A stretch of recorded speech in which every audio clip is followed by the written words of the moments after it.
on myths. I think most people, if you ask them what is a myth, they might well say an untrue story. It's made up. It's fiction. You have history, which happened, and then you have a mythical past. They are things we spin out through our imagination and are untrue, even if sometimes amusing or attractive. And that's the kind of idea I think I had of a myth, the Arthurian myth. King Arthur never really existed, but we had the myths about him. And that's the view I took before I really came to study anthropology, because anthropologists don't accept that distinction between fact and fiction. It is true that myths are unprovable, usually.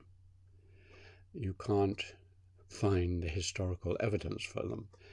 That's often because they are most predominant and most studied in societies without any writing and written history. And so the people will say, well, we came from so-and-so, or we believe that our ancestors were so-and-so, or the world was created thus, or whatever. And so you can't prove it. And often it's not meant to be the sort of thing you prove. It's more like art. It's more like a painting which says something about the world, but it's not meant to be an exact replica of the world. It's meant to get to a deeper truth which you can't get to with a factual narrative account. Anthropologists have found various things that myths do for society. One of them is that they are what's called a charter of the origin. They explain how you are now. So you, as a group, you have the myth of the British.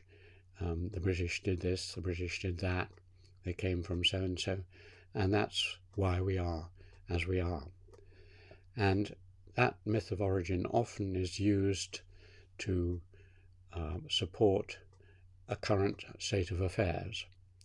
You live in the present, and then you say, well, it had to be like this because that's how it happened up till now. So they are legitimations of the present situation, and that's one function of them.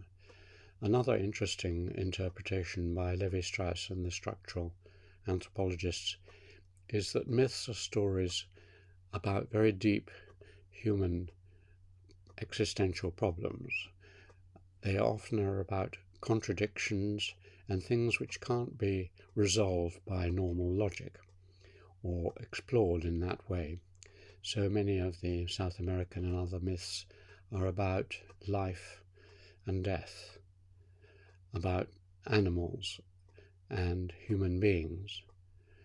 And in those cases, they are often very like folk stories and proverbs.